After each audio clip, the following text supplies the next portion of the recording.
Assalamualaikum warahmatullahi wabarakatuh. Hari ini kita melanjutkan materi kuliah kemarin, yaitu minggu kemarin, yaitu mengenai kompensasi. Saya ulangi lagi secara definisi. Ya, kompensasi adalah harga. Nah, ini definisi yang jelas ini di alinea kedua. Saya ulangi lagi ya.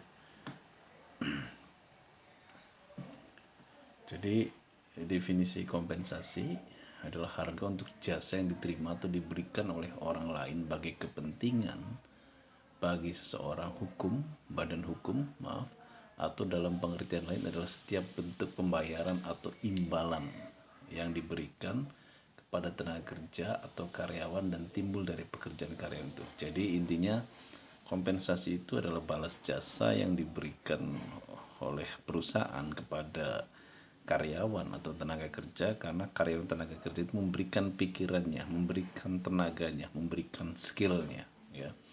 Nah, kemarin kita bahas yaitu pemberian kompensasi ada dua. Nanti kita akan bahas yaitu ada yang secara bayar secara cash tunai atau keuangan langsung, atau non finansial sifatnya bukan uang. Nah, kemarin juga kita bahas ini ya, fungsi dan tujuan daripada kompensasi. Oke. Nah, di sini kita akan membahas macam-macam nanti bentuk-bentuk kompensasi ya. Nanti kita akan membahas bentuk-bentuk kompensasi.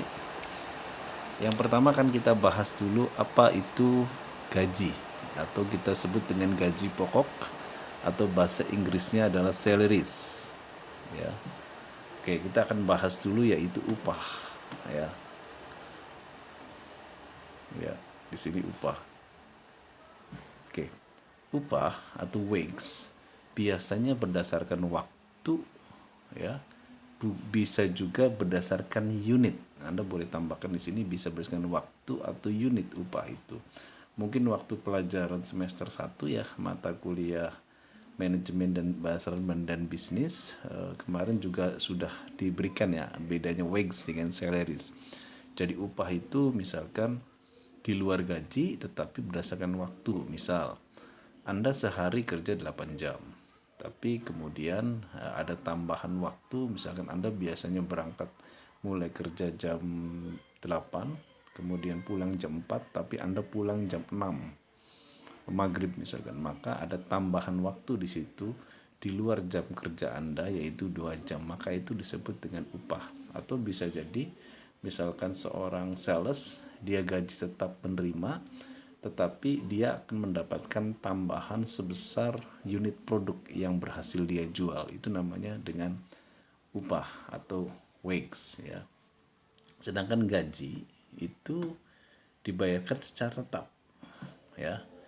Bisa per minggu ya, minimal per minggu. Kalau sudah per hari itu upah ya, tapi kalau per minggu itu gaji, per bulan atau per tahun ya. Biasanya kalau tradisi di kita per bulan, tapi di Amerika itu rata-rata banyak yang digaji per tahun.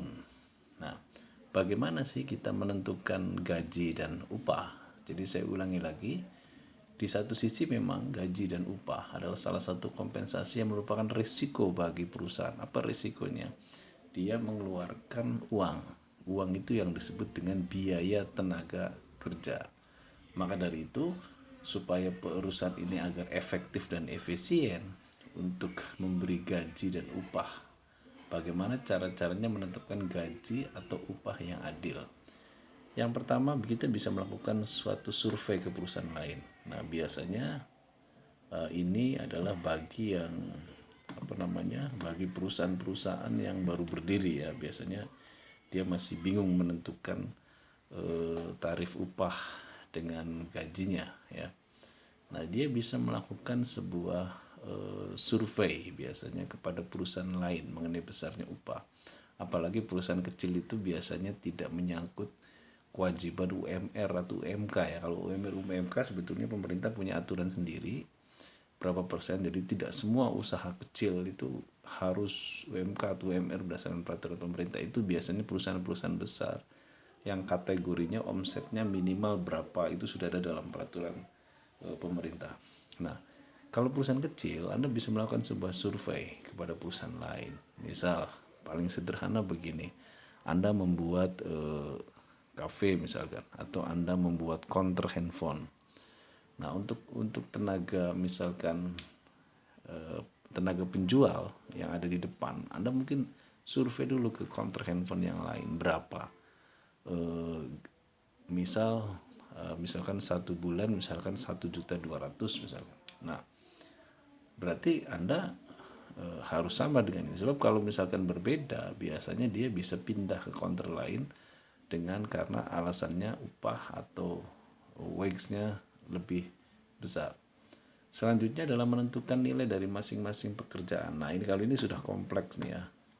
Ya, oke, kita biasanya bikin struktur organisasi. Dari struktur itu nanti akan kelihatan mana top manajemen, mana middle manajemen, mana lower manajemen.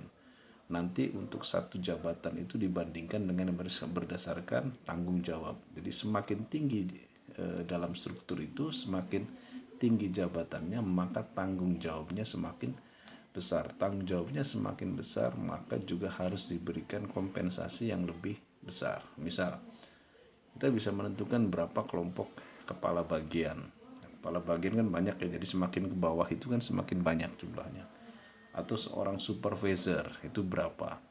Kemudian seorang manajer itu berapa. Seorang kelompok direktur itu berapa. Apabila perusahaan-perusahaan besar. Jadi dilihat dari menilai masing-masing pekerjaannya, ya, jabatan-jabatannya, kemudian juga tingkat kesulitan pekerjaan, luas tanggung jawabnya ya. Jadi saya ulangi lagi, semakin tinggi jabatan itu adalah semakin tinggi tanggung jawabnya, itu berbanding lurus dengan kompensasinya ya.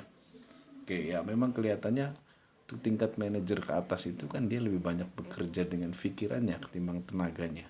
Nah, tapi di situ tanggung jawabnya semakin besar. Jadi kalau Anda di suatu perusahaan itu jabatan Anda semakin naik, maka orang yang membawahi Anda itu banyak. Berarti tanggung jawabnya semakin besar. Nah, terus kemudian kita bisa mengelompokkan pekerjaan serupa ke dalam tingkat upah.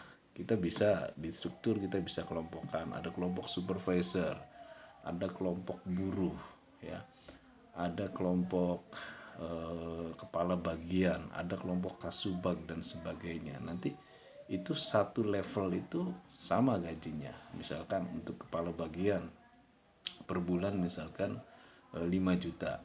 Nah, berarti seluruh kepala bagian apapun adalah sama. Biasanya kita bisa melihat di struktur organisasi. Nah, selanjutnya adalah menentukan tarif upah dengan melalui analisa korelasi antara nilai jabatan, korelasi itu hubungannya. Jadi menentukan tarif upah itu antara nilai jabatan dan upah rata-rata jabatan.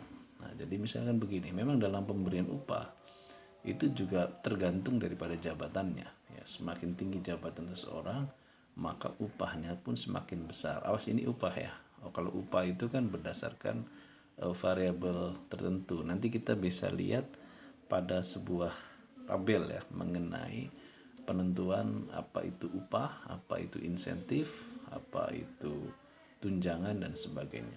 Nah, jadi bagaimana cara menyusun kompensasi?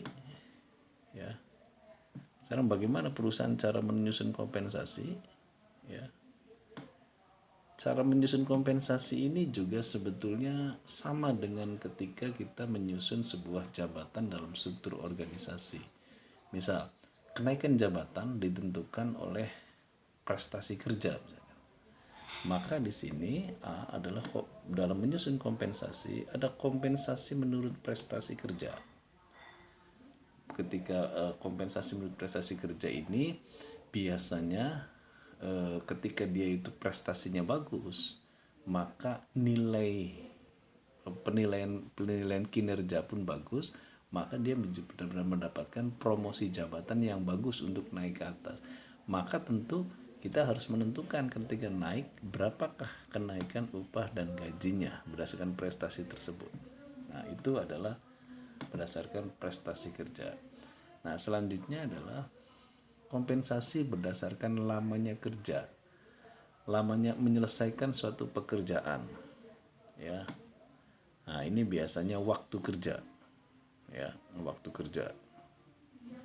Jadi biasanya kalau standar kerja itu biasanya sekitar 8 jam ya. Standar kerja itu biasanya ditentukan dengan 8 jam. Tapi mungkin ada juga pekerja paruh waktu. Misal ada orang pensiunan misalkan karena dia tenaganya masih ada dan tenaganya dibutuhkan oleh perusahaan, kemudian dia dikaryakan oleh perusahaan tapi kerjanya misalkan tidak full 1 minggu 3 hari.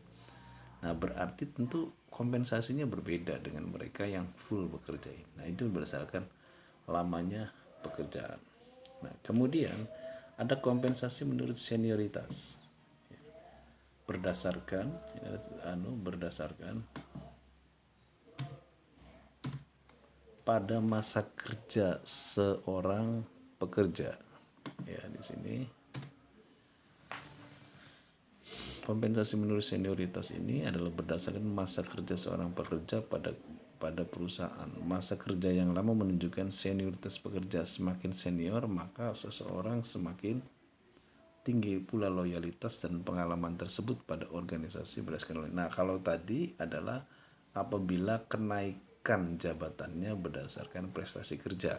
Kemarin kita bahas ya masalah karir ya. Ada yang berdasarkan prestasi, ada berdasarkan senioritas. Kalau yang di A ini perusahaan yang lebih menekankan kenaikan jabatan berdasarkan prestasi. Kalau yang ini adalah berdasarkan senioritas.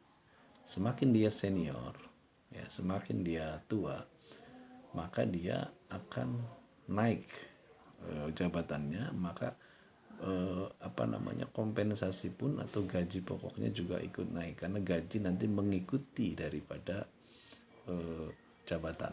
Ya. Ada kompensasi menurut kebutuhan. Ya, kompensasi menurut kebutuhan itu misal begini. Misal ada sebuah perusahaan itu memiliki cabang di Indramayu dengan di Jakarta. Misalkan di Indramayu dia menjadi sebuah store manager atau manajer sebuah toko. Tentu store manager yang ada di sini dengan ada di Jakarta gajinya sama. Tapi apakah itu adil? Kan tidak adil. Di Jakarta mungkin biaya hidupnya lebih besar, maka akan diberikan kompensasi menurut kebutuhan. Nah, ini nanti disebut dengan tunjangan. Ya. Nanti akan kita bahas pada tabel ini nanti ya. Ya, ada tabel di sini. Nanti kita akan bahas di tabel ini ada berbagai macam. Oke, di sini nanti kita akan bahas. Ada namanya ya. Nanti kita akan bahas di sini. Tabel ini kita bahas ya. Oke, nanti itu adalah tadi kompensasi berdasarkan biaya hidup. Ya, nah itu sebetulnya namanya tunjangan. Jadi gaji itu semuanya sama. Cuman yang membedakan adalah tunjangannya. Ya, semakin biaya hidupnya tinggi, maka tunjangannya juga semakin tinggi. Nah itu adalah yang disebut dengan yang tadi kompensasi menurut kebutuhan. Nanti kita akan bahas insentif. Ya, selanjutnya kita bahas insentif. Apa itu insentif? Ya, insentif berbeda dengan upah, dengan gaji. Kalau gaji itu berdasarkan jabatan, kalau upah itu tadi berdasarkan waktu, berdasarkan unit yang terjual atau unit yang diproduksi. Tapi insentif itu adalah berdasarkan capaian kerja atau target atau prestasi. Ya. Nah, di sini adanya perbedaan prestasi kerja. Ya, misal Anda sebagai seorang sales, teman Anda juga sama sebagai seorang sales, tapi perusahaan apabila bulan depan Anda ada kenaikan sekitar 30% dari penjualan Anda, maka Anda akan diberikan insentif. Teman Anda tidak diberikan insentif. Karena apa? Gajinya sama, tetapi teman Anda tidak mendapatkan target, maka teman Anda tidak dapat insentif. Jadi tujuan insentif ini pada dasarnya adalah untuk meningkatkan motivasi. Ya, makanya Di sini dasarnya di sini, yaitu prestasi kerja. Atau kalau di penjualan itu target capaian penjualan. Ya, target capaian penjualannya bagus, maka dia akan mendapatkan insentif. Insentif itu terbagi dua, ada insentif diberikan pada karyawan paling bawah, ya, di atas gaji pokok bagi karyawan secara individu maupun tim yang mencapai atau melebihi prestasi kerja. Ada juga kelompok untuk atasannya, yaitu untuk manajer, ya, dan eksekutif. Eksekutif itu top manajemen, ya. Di sini untuk insentif para manajer, ya, insentif para manajer diberikan berupa bonus tahunan. Jadi kalau untuk pekerja yang ini berupa uang saja mungkin, ya. Kalau ini biasa bonus tahunan, misalkan seperti bonus liburan, kemudian bisa jadi kalau penjualan mobil dikasih mobil dan sebagainya. Itu kan tidak dalam bentuk finansial, tapi dalam bentuk barang, ya. Nanti kita juga akan membahas tunjangan. Jadi saya ulangi lagi, gaji pokok adalah gaji yang jumlahnya adalah tetap, yang dibayarkan secara per periode. Nah, jadi dasarnya adalah jabatan, ya kan. Tunjangan dengan gaji sebenarnya sama. Kalau gaji itu adalah dari jabatan, ya. Nah, kalau tunjangan sama dari jabatan, tetapi tidak harus berbentuk tidak harus berbentuk uang. Misal ada tunjangan rumah, tunjangan liburan misalkan, atau tunjangan kesehatan, ya, tunjangan kendaraan dan sebagainya. Itu kan tidak dalam bentuk rumah. Nah, kita akan membahas di sini berbagai macam tunjangan, ya. Ini maaf, poinnya ada yang salah di sini saya tulis. Ya. Oke, kita akan bahas di sini berbagai macam tunjangan.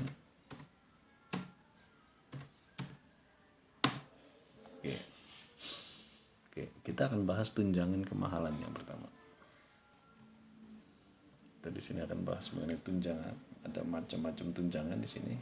Oke, kita akan bahas yang pertama adalah yang disebut dengan tunjangan kemahalan. Sebetulnya tunjangan kemahalan ini kalau bahasa sederhananya adalah tunjangan untuk melindungi karyawan dari dampak inflasi. Misal, mungkin tingkat inflasinya di Jakarta dengan Indramayu berbeda. Indramayu dengan Cirebon saja berbeda. Jadi gajinya sama, ya. Misalkan perusahaan itu punya cabang di Jakarta, di Cirebon, di Indramayu. Jadi misalkan dia seorang manajer. Gajinya sama, tapi karena biaya hidupnya berbeda, maka dia diberikan tunjangan untuk biaya hidup ini apabila ada dampak inflasi. Kemudian ada namanya tunjangan jabatan. Ya, tunjangan jabatan ini mengikuti jabatan, ya. Yaitu ketika jabatan naik, maka tunjangan pun ikut naik. Jabatan itu baik jabatan struktural dan maupun fungsional. Contoh saya berikan tadi contoh, kalau pertemuan-pertemuan kemarin, ya, kalau struktural itu adalah jabatan yang menempel pada struktur. Tapi kalau fungsional itu pangkat. Saya ulangi lagi, Kapolres, Kapolsek misalkan, Kapolda, Kapolri itu adalah jabatan struktural, ya. Jabatan struktural misalkan dari Kapolsek, kemudian Kapolres, kemudian Kapolda, Kapolri itu adalah jabatan struktur. Atau di dalamnya misalkan ada Kanit, ada kepala serse dan sebagainya, itu adalah struktural. Tapi kalau fungsional itu pangkatnya, misalkan mulai dari IPTU, IPDA, AKBP, AKP, Kombes dan sebagainya, itu adalah jabatan fungsional pangkatnya. Nah, semakin tinggi jabatan seseorang, maka juga tunjangannya semakin besar. Ada tunjangan transport. Tunjangan transport ini bisa dalam bentuk uang transport, misalkan untuk beli bahan bakar dan sebagainya. Ada juga dalam bentuk tunjangan kendaraan, apakah motor, mobil dan sebagainya, itu adalah tunjangan transport, ya. Selanjutnya ada tunjangan perumahan.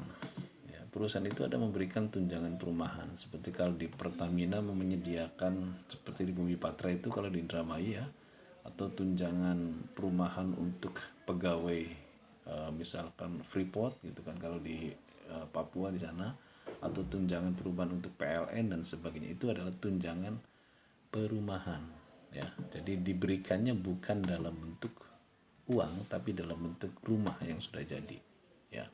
Nah, tentu ada juga perusahaan yang hanya memberikan uang muka saja, ya, untuk beli rumah kemudian dia mencicil sendiri. Kemudian ada tunjangan istri. Tunjangan istri ini bagi mereka yang sudah punya istri, ya, itu yang diberikan. Tentu seorang perempuan juga kerja, tunjangan suami juga akan diberikan, ya. Itu adalah tunjangan istri dan suami. Misalkan kalau dalam PNS ada tunjangan istri dan suami. Ketika bahkan kalau PNS itu ketika pensiun, misalkan seseorang itu PASN atau PNS itu gajinya 5 juta. Ketika dia pensiun, maka gajinya dikurangi 2.500.000 ya, 50%-nya. Kemudian ketika dia meninggal, maka dia dapat, istrinya masih dapat 1.250.000 per bulan. Nah, itu adalah karena punya tunjangan istri. Ya, oke. Kemudian juga ada tunjangan anak. Ya, tunjangan anak ini misalkan ada perusahaan yang memberikan tunjangan untuk sekolah anak, kesehatan anak dan sebagainya. Nah, ini adalah tunjangan anak. Tapi tidak semua perusahaan ada ya, tapi ada juga perusahaan yang memberikan tunjangan anak. Ada tunjangan kesehatan, ya, seperti BPJS, Askes dan sebagainya, itu namanya tunjangan kesehatan. Bahkan kalau perusahaan-perusahaan besar dia bikin instansi atau perusahaan besar dia bikin rumah sakit sendiri ya, seperti kalau di polisi punya Bayangkara, di Pertamina punya rumah sakit Bumi Patra misalkan dan sebagainya, ya. Atau di Angkatan Darat punya rumah sakit RSPAD ya, Gatot Subroto dan sebagainya. Kemudian juga ada pensiun, tunjangan hari tua. Ini bisa dalam bentuk pesangon, bisa dalam bentuk pensiun. Bedanya kalau pesangon itu seperti BUMN itu pesangon, ya, atau swasta tuh BUMN pesangon. Jadi pesangon itu diberikan pas sekaligus. Ya, tapi kalau dana pensiun, ya, sampai dia meninggal juga istrinya itu masih dapat dana pensiun. Kemudian itu tunjangan cuti, ya. Ya, tunjangan cuti. Cuti ini artinya bukan biasanya dalam 1 tahun kalau nggak salah ya, sekitar ada 14 dibolehkan cuti. Ya, itu biasanya ada memberikan tunjangan, atau ada juga cuti hamil misalnya kalau untuk wanita. Ada juga cuti dia pengen berlibur dan sebagainya. Nah, itu adalah tunjangan cuti. Nah, yang jelas adalah yang paling terkenal ini adalah THR, tunjangan hari raya. Ini diberikan ketika hari besar keagamaan. Kalau di kita namanya THR. Nah, itu adalah berbagai macam bentuk tunjangan. Jadi kalau kita lihat di sini kesimpulannya ya. Kita lihat di sini kesimpulannya. Nanti minggu depan kita akan bahas fringe benefit, ya.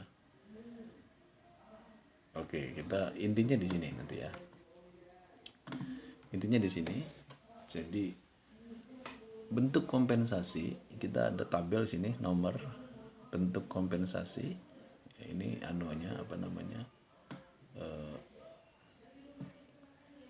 nomor bentuk kompensasi, dasar penetapan, jenis pemberian contoh. Gaji pokok, dasar penetapannya dari jabatan. Nah, ini sebetulnya kesimpulan yang tadi ya. Jenis pemberiannya bisa uang tunai. Contoh, gaji pegawai yang diterima per minggu, per bulan, per tahun. Upah berdasarkan waktu atau unit yang diproduk, atau bisa juga unit yang terjual. Ya. Di sini unit yang terjual. Biasanya ada dalam perusahaan produksi. Bentuknya uang tunai. Contoh upah lembur apabila dia tambahan jam, upah harian berupa hari yang dia tambah, upah per unit apabila penjualnya terjual atau dalam sales ya, penjualan barangnya terjual, maka dia akan diberikan upah per barang. Insentif itu bisa berdasarkan capaian target prestasi yang ditetapkan perusahaan. Ya, misal kalau penjualannya naik 20%, maka dia akan diberikan insentif, bisa berbentuk uang tunai atau bonus yang sifatnya non uang. Ya, insentif target, bonus untuk satu prestasi contohnya. Tunjangan, tunjangan sama dengan gaji pokok dari jabatan. Bisa berbentuk uang tunai, bisa berbentuk non uang tunai. Contohnya sudah saya berikan di atas. Ya, di sini contohnya sudah saya berikan di atas, ini macam-macam bentuk tunjangan. Ya. Terlihat sini. Ya. Nah, ini adalah contoh macam-macam bentuk tunjangan. Jadi Anda bisa pelajari ini tabelnya, barangkali nanti di ujian nanti kita akan keluar ini perbedaan gaji pokok, ya, upah, kemudian insentif berdasarkan dasar penetapannya. Ya, di sini ini biasa dasar penetapannya, bisa juga contohnya dan jenis pemberiannya bagaimana. Mungkin sampai di sini dulu mata kuliah manajemen sumber daya manusia. Nanti barangkali ada pertanyaan dari mahasiswa, silakan dikolektifkan ke koordinator kelasnya, biasa dalam bentuk RAR ya. Jangan satu-satu WA saya, jadikan satu saja. Nanti pertanyaan itu saya baca, ditulis namanya dengan NIM-nya ya. Nanti saya akan balas pada pertemuan melalui YouTube selanjutnya. Wabillahi taufiq wal hidayah. Wassalamualaikum warahmatullahi wabarakatuh.